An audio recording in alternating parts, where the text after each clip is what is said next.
الله الحمد لله نحمده ونستعينه ونستغفره ونؤمن به ونتوكل عليه ونعوذ بالله من شرور أنفسنا ومن سيئات أعمالنا من يهده الله فلا مضل له ومن يضلله فلا هادي له ونشهد أن لا إله إلا الله وحده لا شريك له ونشهد أن سيدنا وسندنا وحبيبنا وشفيعنا ومولانا محمدا عبده ورسوله أما بعد فأعوذ بالله من الشيطان الرجيم بسم الله الرحمن الرحيم قال الله سبحانه وتعالى وإذا سألك عبادي عني فإني قریب أجیب دعوة الداعی إذا دعان وقال الله سبحانه وتعالى وقال ربكم ادعوني أستجب لكم وقال الله سبحانه وتعالى والذين جاءوا من بعدهم يقولون ربنا اغفر لنا ولإخواننا الذين سبقونا بالإيمان صدق اللہ العظیم. درود شریف پڑھیے گا.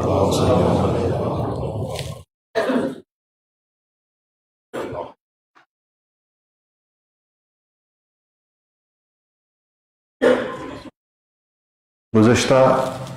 جمعے میں جس روایت پر بات ختم ہوئی تھی وہیں سے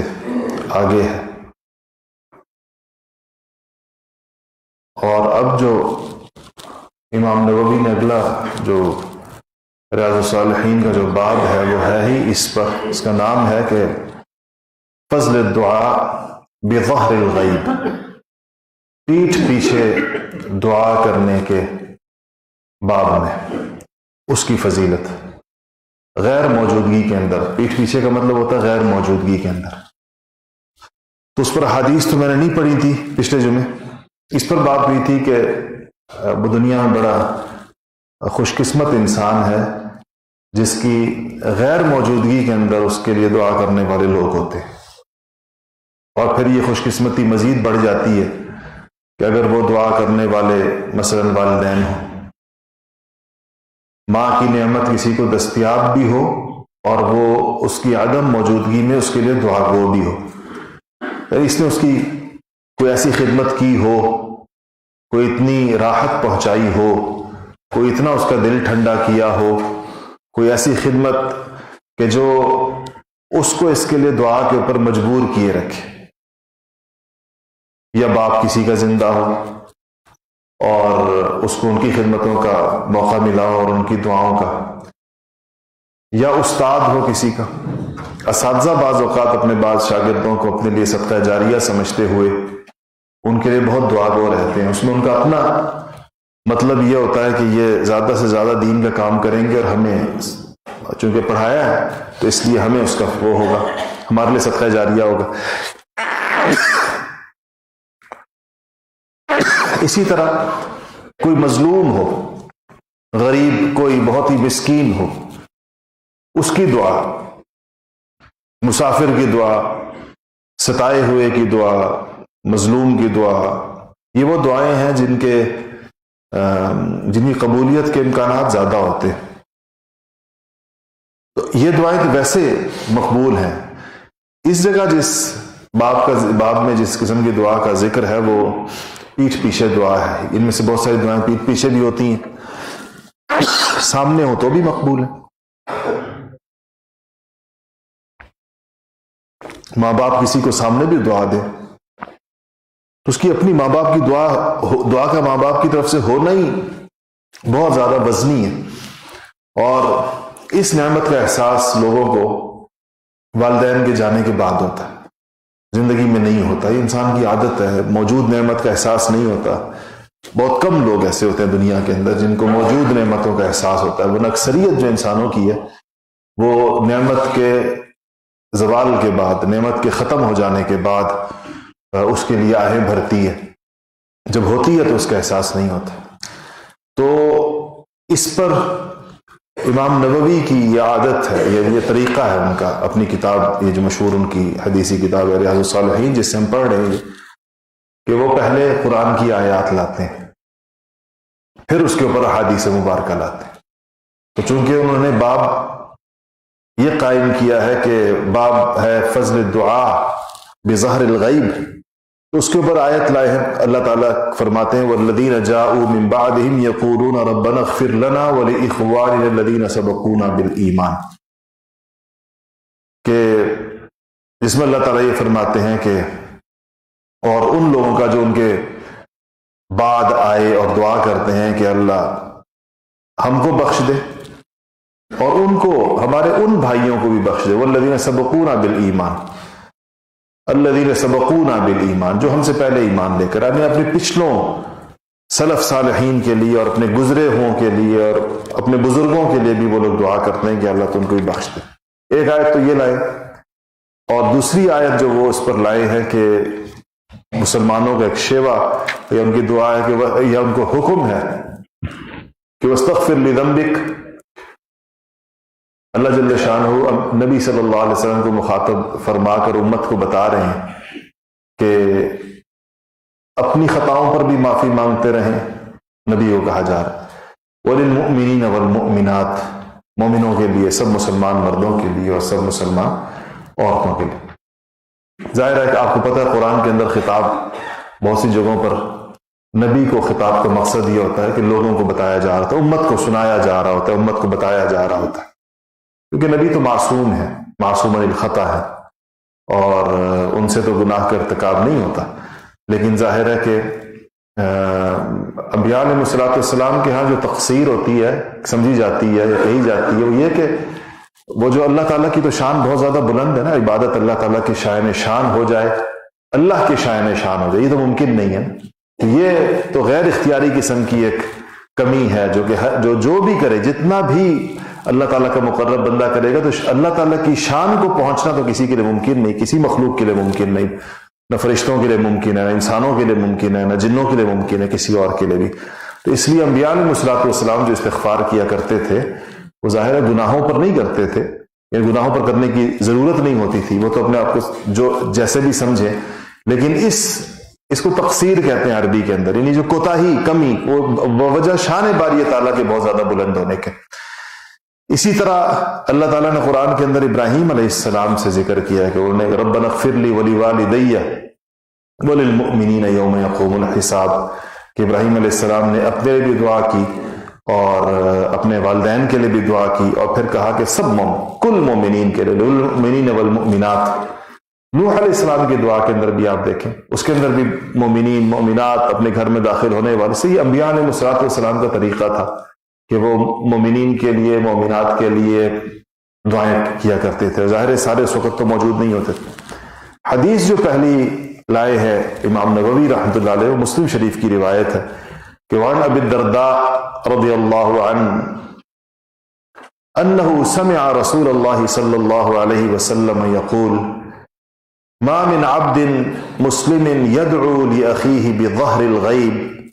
الا قال الملک وَلَكَ بِمِثْلِ۔ نبی کریم صلی اللہ علیہ وسلم نے یہ ارشاد فرمایا کہ جو مسلمان اپنے مسلمان بھائی کے لیے اس کی غیر موجودگی کے اندر دعا کرتا ہے تو اس دعا پر فرشتہ یہ کہتا ہے کہ تیرے لیے بھی تیری اسی دعا کے بقدر، تیری اسی دعا کے بمثل تیرا بھی حصہ اس،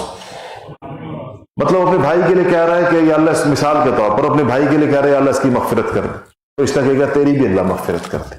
وہ کہے گا اللہ میرے بھائی کی مشکلات دور کر دے، فرشتہ کہے گا کہ اللہ تعالیٰ تیری مشکلات دور کر دے۔ تو وہ پھر کہے گا یا اللہ میرے بھائی کو ان نعمتوں سے نواز دے، فرشتہ کہے گا کہ اللہ تعالیٰ تجھے نواز دے۔ دیکھیں یہاں ایک گناہ گار انسان دعا کر رہا ہے، جواباً اللہ تعالیٰ کی طرف سے مقرر کردہ فرشتہ جو معصوم ہے گناہوں سے، وہ بھی گناہ نہیں کرتا، تو وہ اس کو دعا کہہ رہا ہے اس کے جواب میں۔ اللہ تعالیٰ کی طرف سے اس خیر خواہی اور اس ہمدردی اور اس دل کے اندر کسی کے لیے جو مسلمانوں کے دلوں میں ایک دوسرے کے لیے نیکی کے اور ہمدردی کے اور خیر خواہی کے اور محبت کے جذبات اللہ جل شانہ کو اتنے زیادہ پسند ہے، کیونکہ یہ دعا اسی لیے کی جاتی ہے۔ اسی لیے علماء نے کہا ہے کہ اگر کوئی بندہ کسی سے حسد محسوس کرے اور کسی سے بغض اپنے دل میں محسوس کرے اور کسی کے لیے اپنے دل کے اندر کوئی کدورت محسوس کرے، تنگی محسوس، بعض آپ دیکھیں گے کہ بعض لوگوں کے لیے کبھی آپ ان کا تصور کریں گے تو شاید آپ کا دل سارے لوگوں کے لیے ایک جیسا کھلا ہوا نہیں ہوتا، کچھ لوگوں کے لیے آپ کا دل بند بھی ہوتا ہے۔ تو اگر کوئی بندہ اپنے اخلاق کی نگرانی کر رہا ہو تو اس کو یہ فکر ہوتی ہے کہ میرے دل میں اس مومن کا بغض کیوں ہے اور میرا دل فلاں کے لیے کھلا ہوا کیوں نہیں ہے۔ بعض اوقات اسی کی وجہ بھی اس کو سمجھ میں نہیں آتی، تو اگر وہ جب مشائخ سے وہ لوگ پوچھتے ہیں کہ ہماری یہ کیفیت ہے فلاں کے بارے میں، تو ان کو یہی علاج تجویز کرتے ہیں کہ اس کے لیے دعا کرو۔ تو دعا کرنے سے اللہ تعالیٰ دلوں کی جو کدورت ہے، دلوں کے اندر جو میل ہے، جو خفگی ہوتی ہے، اگر کوئی انتقامی جذبہ ہوتا ہے، حسد کے جذبات ہوتے ہیں، غائبانہ دعا کرنے سے وہ ختم ہونا شروع ہو جاتے ہیں انسان کے اندر۔ تو جو لوگ اپنے اخلاق کو ٹھیک کرنا چاہتے ہیں وہ اپنے دل کی حفاظت کرتے ہیں اور اس بات کی کوشش کرتے ہیں کہ ان کے دل میں کسی مسلمان کے لیے بغض نہ ہو، کسی مسلمان کے لیے دل میلا نہ ہو، اور اس کی خدا نہ خواستہ کوئی حقارت یا اس کی جو ہے وہ نفرت دل کے اندر نہ ہو۔ تو اگر وہ انسان محسوس کرے تو اس کا ایک آسان طریقہ یہ ہے کہ اس کے لیے دعا کرے۔ ایسے ہی ہم تو ان چیزوں کی طرف خیال نہیں کرتے اور ہمارے یہاں اس کو دین بھی نہیں سمجھا جاتا کہ مثلا یہ کہ اگر انسان اپنے دل میں دیکھے کہ اس کو کسی سے حسد محسوس ہو رہا ہے، حسد کتنی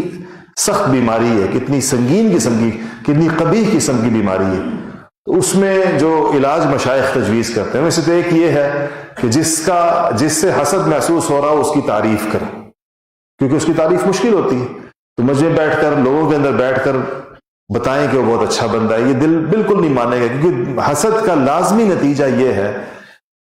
کہ انسان کی کیفیت یہ ہوتی ہے کہ انسان اس کی برائی کرنا چاہتا ہے اور اس کی غیبت کرنا چاہتا ہے اور اس کی توہین اور تذلیل کرنا چاہتا ہے اور اس کی تحقیر کرنا چاہتا ہے۔ یہ حسد اس کا تقاضا کر رہا ہوتا ہے انسان سے۔ تو اب جب وہ اس کے بجائے دل کا تقاضا یہ ہے اور وہ اس کی بجائے جو ہے وہ تعریف کر رہا ہے، اس کی خوبیاں بیان کر رہا ہے، اس کی بھلائیاں بیان کر رہا ہے، اس کی اچھائیاں بیان کر رہا ہے، تو یہ انسان کو خود اپنے نفس کے اوپر اس کا بہت سخت چوٹ اور زور پڑتا ہے اس کا۔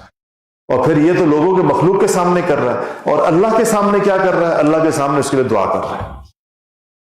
اللہ تعالیٰ کے سامنے اس کے لیے عزت مانگ رہا ہے۔ دیکھیں جس کو جس سے حسد ہوتا ہے وہ اس کی عزت کے درپے ہوتا ہے، وہ چاہتا ہے کہ یہ ذلیل ہو جائے، یہ رسوا ہو جائے لوگوں کے اندر، لوگوں کی نگاہوں سے یہ گر جائے۔ اس کی لوگ کیوں عزت کرتے ہیں کہ آدمی کو برا لگتا ہے کسی دوسرے کے بارے میں، یا اس کو اللہ تعالیٰ نے یہ نعمتیں کیوں دی ہوئی ہیں، اس کو اللہ تعالیٰ نے یہ اتنی مالی خوشحالی کیوں دی ہوئی ہے۔ آپ نے دیکھا ہوگا دیہاتوں میں، علاقوں میں، رشتہ داریوں میں، برادریوں میں ایک دوسرے کی چیزوں کے اوپر حسد کے جذبات پیدا ہوتے ہیں، اور ہمارے ہاں چونکہ اس کو لوگ گناہ عام طور پر نہیں سمجھتے، یہ جو دل کے گناہ ہیں، لوگ سمجھتے ہیں کہ میں نے کیا تو کچھ نہیں ہے، میں نے تو اس پہ گولی تو نہیں چلائی ہے، میں نے کوئی اس کے اوپر کوئی اور اس کو نقصان تو نہیں پہنچایا، میں تو چوری نہیں کی، لیکن یہ نہیں دیکھتے کہ یہ جو میرے دل کے اندر جو یہ جذبات ہیں یہ بھی ناجائز ہے۔ حسد تو جذبے ہی کا نام ہے، یعنی کیفیت دل کے اندر پیدا ہوتی ہے انسان کے اندر، اور پھر وہ اب اس کو ہی کہا گیا ہے ٹھیک ہے بعض اوقات یہ غیر اختیاری پیدا ہو جاتی ہے، تو اس کا علاج بتایا گیا کہ پھر اس کو یوں علاج کرو تاکہ اگر پیدا ہو گئی ہے تو وہ ٹھیک ہو جائے گی اس کے نتیجے میں۔ اور وہ جو تقاضا کر رہی ہے کیفیت، یعنی وہ کیفیت آپ سے کچھ چیزوں کا تقاضا کرے گی، مثلا وہ کہے گی اس کی غیبت کرو، اس سے منع کیا گیا، وہ کہے گی کہ اس کی لوگوں کے اندر جو ہے نا اس پر بہتان باندھ دو، اس پہ جھوٹ بولو، اس کی نیت پر حملہ کر لو، کہو کہ اگر فرض کریں وہ کوئی نیکی کے کام کرتا ہوا نظر آ رہا ہے تو لوگوں سے کہو یہ ریاکار ہے، بہت بڑا یہ ریاکاری سے کر رہا ہوگا۔ وہ اگر کوئی اور کام ایسا کرتا نظر آئے تو اس کی نیتوں پر بھی، اس کے افعال پر بھی، تو یہ کام ہم لوگ سارا دن کرتے ہیں، اور اپنے دائیں بائیں کہیں رشتہ داریوں میں، کہیں کاروباری مقابلوں میں، کہیں پر کسی جگہ، لیکن ہمیں اس کا احساس نہیں ہوتا کہ یہ بھی کوئی غلط کام ہے اور اس سے ہمارا دل خراب ہو رہا ہے، اس سے ہمارا دل زنگالود ہو رہا ہے، اور پھر جو دل خراب ہو جاتا ہے پھر اس کے اندر نیکی کرنے کی جو توفیق ہوتی ہے اور نیکی کرنے کا جو جذبہ ہوتا ہے وہ کم ہوتا چلا جاتا ہے، یعنی یہ ایک برائی پھر اور برائیوں کو انسان کی طرف لاتی ہے۔ اس لیے دوسرے کی دعا جو دوسرے کے لیے کر رہا ہوتا ہے تو وہ ایک لحاظ سے وہ خیر خواہی کا اور ہمدردی کا عمل کر رہا ہے، اور اللہ تعالیٰ کو یہ چیز پسند ہے۔ اللہ ہر مسلمان کو دوسرے مسلمان کا خیر خواہ دیکھنا چاہتے ہیں، ہر مسلمان کو دوسرے مسلمان کا ہمدرد دیکھنا چاہتے ہیں۔ تو وہ اس کا ایک اظہار جو ہے وہ اس کے لیے دعا ہے، اس کی عدم موجودگی میں۔ اس پر یہ اتنی بڑی فضیلت بیان کی گئی کہ اللہ تعالیٰ اس عمل سے اتنا خوش ہوتے ہیں کہ اس کے لیے فرشتہ بٹھا دیتے ہیں کہ جو کچھ یہ دوسرے کے لیے مانگے، فرشتے سے کہتے ہیں وہی تم اس کے لیے مانگو۔ تو آپ سوچیں کہ فرشتہ ہے اللہ کی طرف سے۔ یہ جو ایک اور جگہ پر یاد اللہ قال الملک ہے، دوسری روایت کے اندر شاید ہو بھی صحیح آگے، اس کے اندر الملک المؤکل ہے، بھیجا گیا ہے، یعنی مقرر کردہ فرشتہ، من جانب اللہ مقرر کردہ فرشتہ۔ اب آپ بتائیں اس بات کو، خود ہی سوچیں کہ فرشتے کو مقرر اللہ نے کیا ہے کہ اس کے لیے تم مجھ سے مانگو، تو اس پر اللہ دیں گے نہیں؟ پھر کہ فرشتے کو کہا ہے کہ اس کے لیے جو یہ اس کے لیے مانگتا جائے وہ تم اس کے لیے مجھ سے مانگو، پھر یہ تو نہیں ہو سکتا کہ جب وہ فرشتہ کہ ٹھیک ہے اللہ کے کہنے پر اس نے اللہ سے مانگا، پھر اللہ کہ میں نہیں دیتا، تو پھر اس کو مقرر کیوں کیا؟ تو اللہ تو حکیم ہے، اور حکیم ذات کے جتنے بھی کام ہوتے ہیں وہ حکمت سے خالی نہیں ہوتے، تو وہ اس میں اس طرح کی چیز وہ نہیں ہوگی۔ تو اس میں دعا کا جو اہتمام ہے دوسروں کے لیے، جو دعائیں بعض احادیث میں بعض لوگوں کی، جس طرح میں نے بھی ذکر کیا، کچھ دعائیں ہیں ان کا ذکر آتا ہے کہ وہ ضرور قبول ہوتی ہیں۔ اس پر ایک روایت حاشیے میں ذکر کی گئی ہے، اور وہ بھی مسلم شریف کی روایت ہے کہ 5 دعائیں ایسی ہیں کہ یستجاب لہن، کہ جو ضرور قبول ہوتی ہیں۔ ایک اس کے اندر مظلوم کی دعا ہے، اور دوسری جو ہے وہ حاجی کی دعا ہے، جب تک کہ وہ واپس اپنے گھر نہ پہنچ، جب تک اس کا سفر حج جاری ہے۔ اس لیے پہلے زمانوں میں لوگوں کا رواج ہوتا تھا، حاجیوں کو لینے کے لیے جاتے تھے، اب بھی بعض علاقوں میں ہے، تو حاجی کو خود تو یہ توقع نہیں رکھنی چاہیے کہ لوگ میرے پاس آئیں مجھے لینے کے لیے، اور نہ اس نیت سے لوگوں کو اطلاع کرنی چاہیے کہ میں آ رہا ہوں میرے استقبال کے لیے، رپورٹ پر آ جاؤ بہت سارے لوگ۔ لیکن ویسے خود اگر آپ کو پتہ چلے کہ بندہ حج کر کے آ رہا ہے تو جانا چاہیے اسے دعا کرانے کے لیے، کیونکہ جب تک وہ گھر نہیں پہنچا اس کی دعا قبول ہے، کیونکہ الفاظ جو حدیث شریف کے اندر آتے ہیں وَدَعْوَةُ الْحَاجِ حَتَّى يَصْبُرْ، یہاں تک کہ وہ واپس آ جائے، اپنے گھر پہنچ جائے تو اس کا حج کا سفر ختم ہو گیا۔ جب تک وہ واپس اپنے گھر نہیں پہنچا تو اس کا حج کا سفر جاری ہے۔ تو اگر وہ ایئرپورٹ پر ہے یا کسی اسٹیشن پر ہے یا ریلوے اسٹیشن پر ہے، آ رہا ہے وہاں سے، تو ابھی اس کا سفر جاری ہے، اس سے دعا کرائی جائے، یہ بھی دعا قبول ہوتی ہے۔ وَدَعْوَةُ الْمُجَاهِدِ حَتَّى يَقْعُدَ، اور اللہ کے رستے کے اندر جہاد کرنے والے مجاہد کی دعا جب تک کہ وہ جہاد چھوڑ کر بیٹھ نہ جائے، جب تک وہ مجاہد ہے، مجاہد فی سبیل اللہ ہے، تو اس کی دعا بھی جو ہے وہ قبول ہوتی ہے۔ اور وَدَعْوَةُ الْمَرِيضِ حَتَّى يَبْرَأَ، اور مریض کی دعا جب تک کہ وہ صحت یاب اور شفا یاب نہ ہو جائے، جب تک وہ بیمار ہے تو مریضوں سے دعا کرانی چاہیے، مریضوں کی دعائیں اللہ تعالیٰ قبول فرماتا۔ اور پھر اسی روایت میں جو میں ایک تو وَدَعْوَةُ الْأَخِ لِأَخِيهِ بِظَهْرِ الْغَيْبِ، اور ایک بھائی کی دعا دوسرے بھائی کے لیے، یعنی ایک مسلمان کی دعا دوسرے مسلمان کے لیے اس کی غیر موجودگی میں، عدم موجودگی میں، وہ موجود نہ ہو اور اس کے لیے وہ دعا کر رہا۔ لیکن یہ سوچنا چاہیے کہ ایسی دعا کون کرتا ہے، یعنی کون سی چیزیں اس دعا کا باعث بن سکتی ہیں۔ تو یاد رکھیں کہ اس میں ایک بہت بڑی چیز تو خدمت ہے، خدمت کرنے والوں کے لیے لوگ دعا کرتے ہیں، جس نے جس کو کوئی راحت پہنچائی ہو، جس نے جس کی کوئی تکلیف دور کی ہو، جس نے جس کی کوئی ضرورت پوری کی ہو، جس نے کسی آزمائش اور مصیبت کی گھڑی کے اندر مدد کی ہو، تو اپنے ایسے محسنین انسان کو خود ہی دعا میں یاد رہتے ہیں، ان کو کہنے کی ضرورت نہیں پڑتی۔ وہ میں نے پچھلے ہفتے آپ سے کہا کہ ہمارے استاد فرمایا کرتے تھے کہ دعائیں کی نہیں جاتی ہیں، دعائیں لی جاتی ہیں، یعنی کوئی عمل انسان ایسا کرتا ہے کہ وہ لوگ دعا کریں۔ والدین کی دعاؤں کا بھی فرق ہوتا ہے، یہ فرق مراد اپنی ساری اولاد کے لیے جب وہ دعا کرتے ہیں تو ان کی کیفیت ایک جیسی نہیں ہوتی۔ یا آپ بھی صاحب اولاد ہیں تو آپ کبھی اپنا تجربہ خود کر لیں، اور نہیں تو اپنے والدین سے پوچھ لیں کہ ایک تو عمومی سے دعا ہے جب ہر ماں اپنے بچے کے لیے کرتی ہے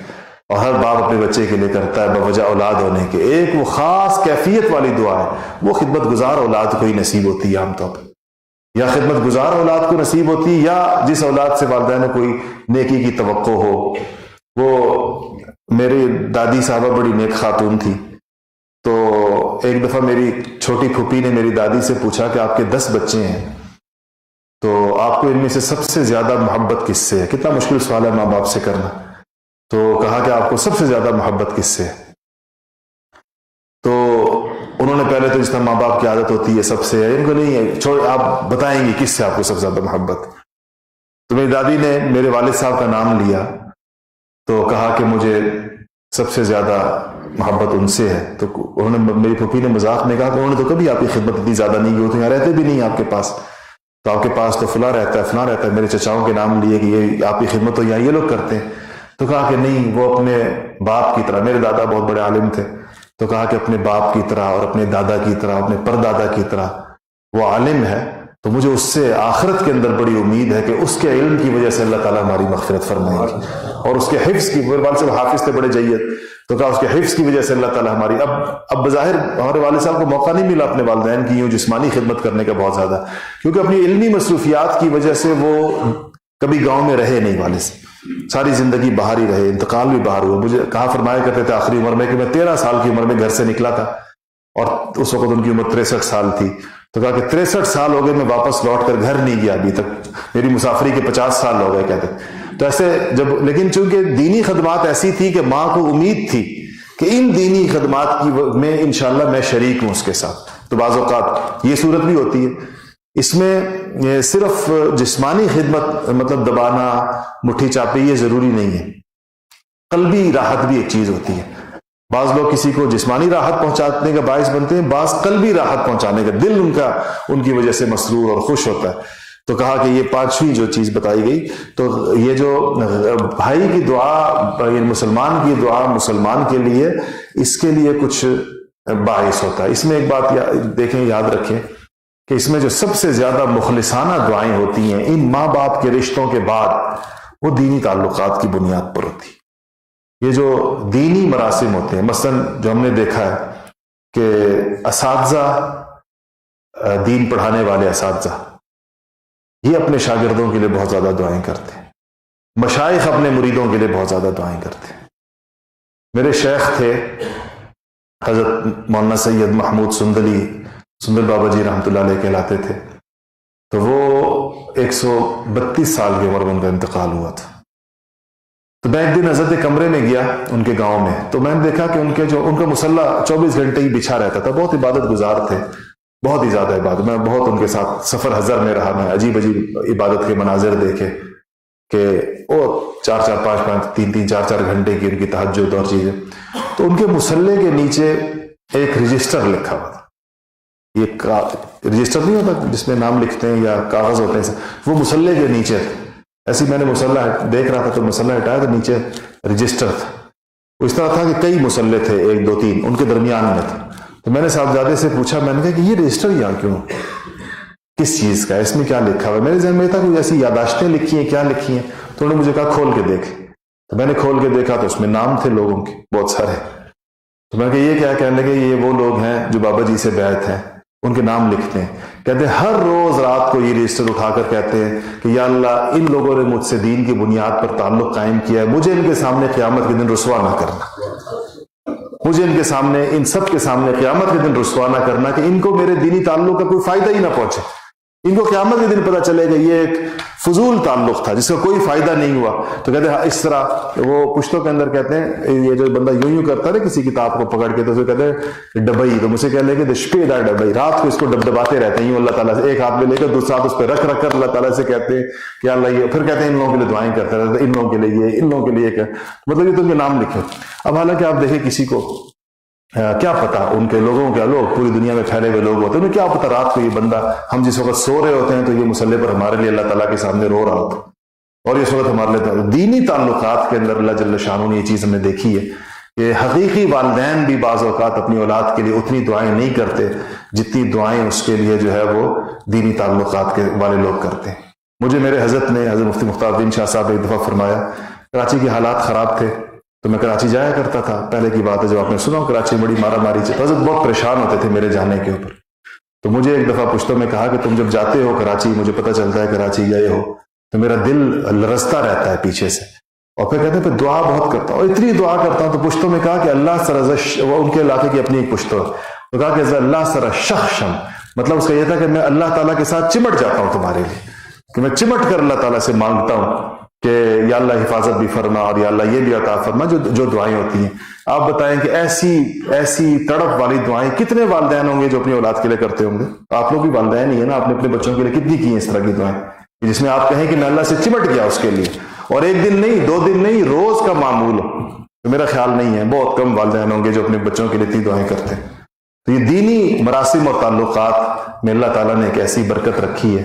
اس میں انسان کو یہ والی جو ظاہر الغیب کی جو دعاؤں کا صحیح مظہر ہے، اس کا جو صحیح معنوں میں انسان کو وہ ان چیزوں میں، اس لیے وہ آدمی، میں نے پیچھے جو میں بھی کہا، میں نے کہا وہ بندہ بدنصیب ہے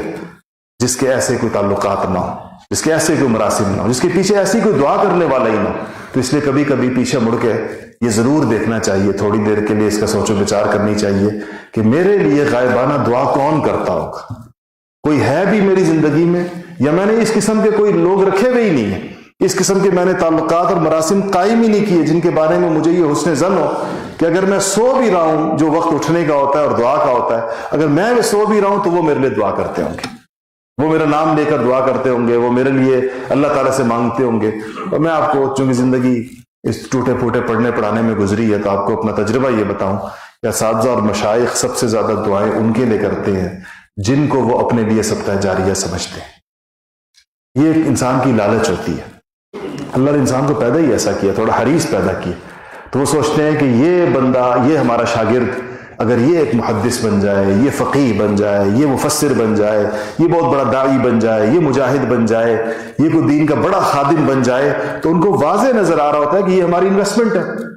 یہ ہمارا تیار کردہ ہے، اس پر ہم نے وقت لگایا ہے، اس پر ہم نے جان لگائی ہے، اس کے اوپر ہم نے اپنی صلاحیتیں خرچ کی ہیں، اس کے ساتھ ہم نے محنت اور خواری کی ہے، تو وہ اس کے لیے پھر ہر وقت دعا گو رہتے ہیں کہ اس کی کامیابی کے اندر ان کو اپنی کامیابی نظر آ رہی ہوتی۔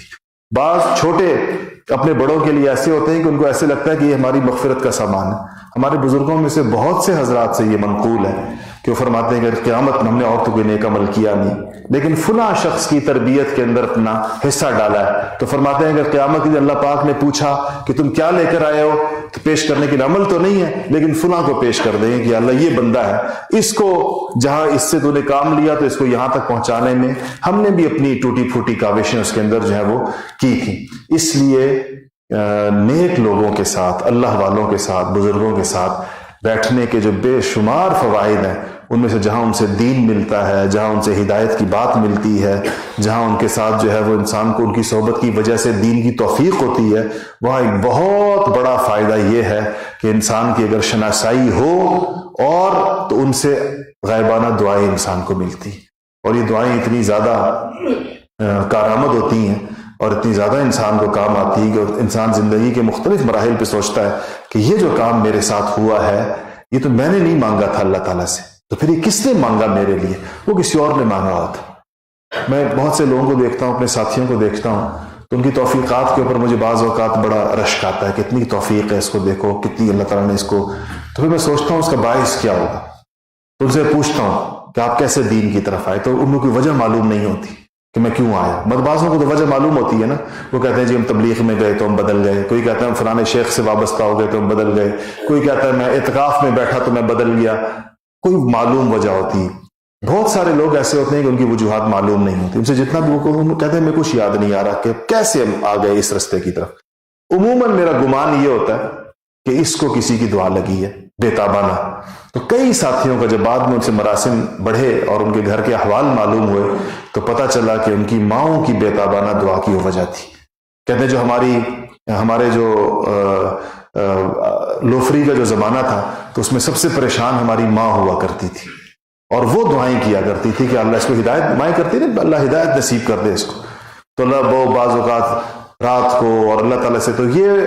مست ہوتا ہے اپنی غفلت کے اندر، ماں پیٹھ پیچھے اس کے لیے مانگ رہی ہوتی ہے، اس کو پتہ ہی نہیں چلتا کیسے اچانک یہ ہدایت کی شاہراہ کے اوپر چڑھ جاتا۔ تو اس لیے ہمیشہ اس بات کا خیال رکھنا چاہیے، کوشش کرنی چاہیے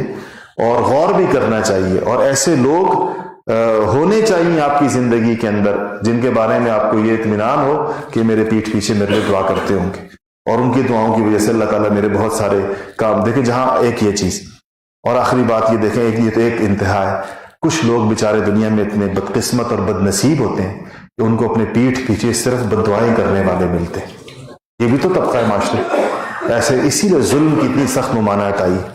کہ ظالم کے پیچھے لوگ پیٹھ پیچھے بد دعا کرتے ہیں. ایک ظالم کو پتہ بھی نہیں ہوتا کہ اس کے لیے جھولیاں اٹھا اٹھا کر، یہ جو لوگ بیواؤں کی زمینوں کے اوپر غاصبانہ قبضے کرتے ہیں، سوسائٹیاں بنا رہے ہوتے ہیں، لوگوں کی زمینیں چھین رہے ہیں، بیواؤں سے لے رہے ہیں، یتیموں سے لے رہے ہیں، ظلم کر رہے ہیں، کھیتوں کے اندر، فصلوں کے اندر، اور مختلف قسم کی رشوتیں لینے والے، غریبوں سے رشوتیں لینے والے، ان کے حق پر ڈاکے ڈالنے والے. آپ کا کیا خیال ہے، ان کو روزانہ کے حساب سے بد دعائیں جاتی ہیں یا نہیں جاتی؟ مظلوم اور تو کچھ نہیں کر سکتا، بد دعا تو دیتا ہے، اور اسی کی بد دعا آئی ہے. سب سے پہلی اس میں جو دعا قبول ہونے کا ذکر آیا تو اس کے اندر آتا ہے کہ وہ مظلوم کی، بعض جگہ تو مظلوم کی دعا ہے. ایک دوسری روایت کے اندر آتا ہے کہ جن دعاؤں کے اندر اس کے اندر پردہ نہیں ہے، اس کے اندر مظلوم کی بد دعا ہے، کہ جب وہ کسی کے لیے بد دعا کرے، اللہ کی جو اپنا مقدمہ اللہ کے دربار میں پیش کر دے اور اللہ تعالیٰ سے کہہ دے کہ اللہ میں تو اس کا مقابلہ نہیں کر سکتا، میری طرف سے تو اس کے لیے کافی ہو جا. تو آپ سوچیں کہ وہ بندہ اس نے کس جگہ بات پہنچا دی،